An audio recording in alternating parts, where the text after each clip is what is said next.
জামাই ষষ্ঠীর আরেকটা নাম কি? জামাই ষষ্ঠীর একটা নাম কি? এতজন মায়েরা জামাই করেছেন বা বাবারা করেছেন, বলতো জামাই ষষ্ঠী একটা নাম কি? জামাই হ্যাঁ বাবা, মা তো একবার পাকা লোক দেখছি, একবারে প্রত্যেকটি উত্তর দিয়ে দিচ্ছেন। জামাই ষষ্ঠীর একটা নাম হচ্ছে অরণ্য ষষ্ঠী। যারা মেয়ে হয়েছেন জামাইকে নিয়ে যাবেন, আর যারা শাশুড়ি হয়েছে জামাই আনবেন। এটা শাশুড়ি আর জামাইয়ের আশীর্বাদের পালা, মানে শাশুড়ি জামাইকে মেয়েকে আশীর্বাদ করে। এবছর কিন্তু জামাই ষষ্ঠী অ্যাকচুয়ালি জ্যৈষ্ঠ মাসের শুক্লপক্ষে হয়, কিন্তু এবছর আষাঢ় মাসে 5 তারিখে হয়েছে। কেন মা?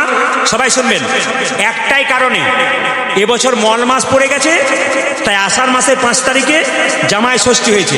শুনবেন, জামাই ষষ্ঠীর দিনে মেয়ে এবং জামাইকে একসঙ্গে বাড়ির ভেতরে ঢুকতে হয়।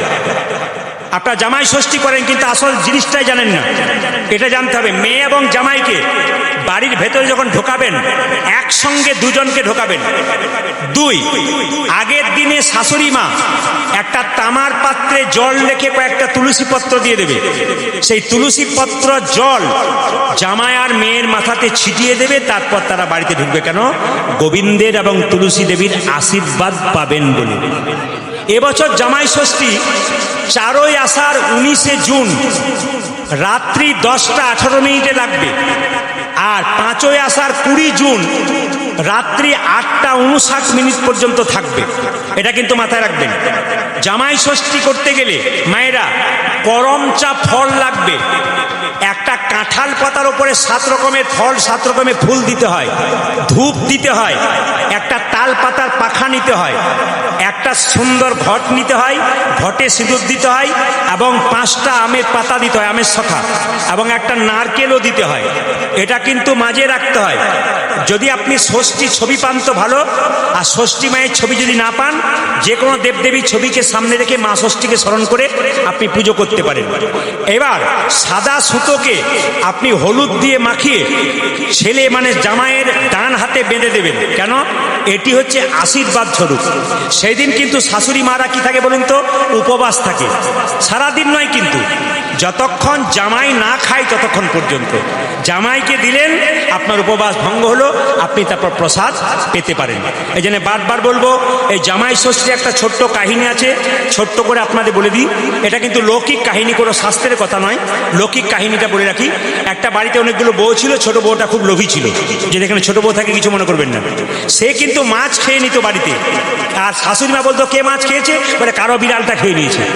এখন বিড়ালের যদি দোষ দেয় তাহলে মা ষষ্ঠী রেগে যাবে, কারণ বিড়ালের বাহন। এখন ছোট্ট বউটার 2টি ছেলে ছিল, এখন সঙ্গে সঙ্গে মা ষষ্ঠী তাদেরকে হরণ করে নিল। বৌমাটা কিনতে বেড়াচ্ছে, আমার ছেলে কই, ছেলে কই। শাশুড়ি মা বলছে, আগে ছেলে দুটো আনবি, তারপর ঘর ঢুকবি, নয় বেরিয়ে যা। আগেকার দিনে কথা বলছি।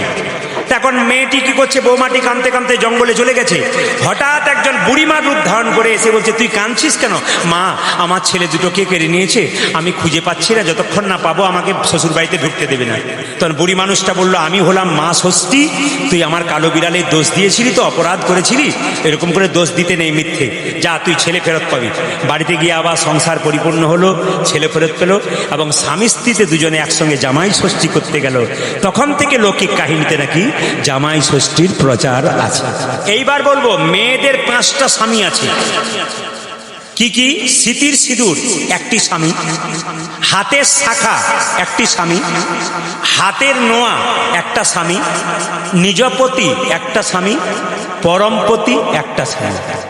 আপনাদের মুর্শিদাবাদে তাও স্মৃতির সিঁদুর আছে। আমাদের ওদিকে দাঁড়িয়ে কোনো মেয়ের সামনে দাঁড়ালে খুঁজে বের করতে হয় সিঁদুরটা কোন জায়গায় আছে। স্মৃতিতে সিঁদুর নাই তো, পাশে সাইডে স্মৃতি, আর 1 ফোঁটা সেই নকুল দানার মতো দিয়ে দিয়েছে, খুঁজে বের করতে হবে।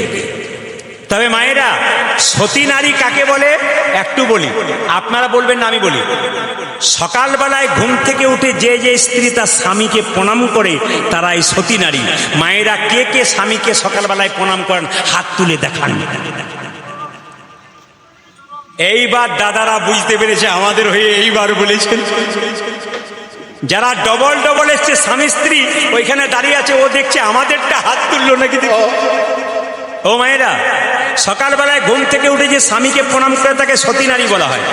আপনারা যারা প্রণাম করেন না হাসাহাসি করছেন যে করব কি করে, আজকে কীর্তন শুনে কাল সকালে সবাই স্বামীকে প্রণাম করবেন, আর দাদারা সব পাগুলো একটু ধুয়ে মুছে শোবেন, কাল সকালে আপনাদের প্রণাম করবেন। আপনার স্বামীর সঙ্গে আপনার কি কি সম্পর্ক আমি শাস্ত্র দিয়ে বুঝিয়ে দেবো, আপনাকেও ভয় খেয়ে যাবেন না। আপনার স্বামী আপনার গুরু হয়, জোরে বলুন। এরা হ্যাঁ বলছে, আপনাদের বলতে হবে। গুরু হয়, এখানকার মায়েরা খুব চালাক, হ্যাঁও বলবো না নাও বলবো না, তুমি যা বলো। গুরু হয়, দু চারজন মা কিন্তু সে ভোটের সময় হয় না, কোনো কোনো লোক আছে দুপক্ষেই মুড়ি খায়, কাকে যে ভোট দিয়ে কেউ জানে।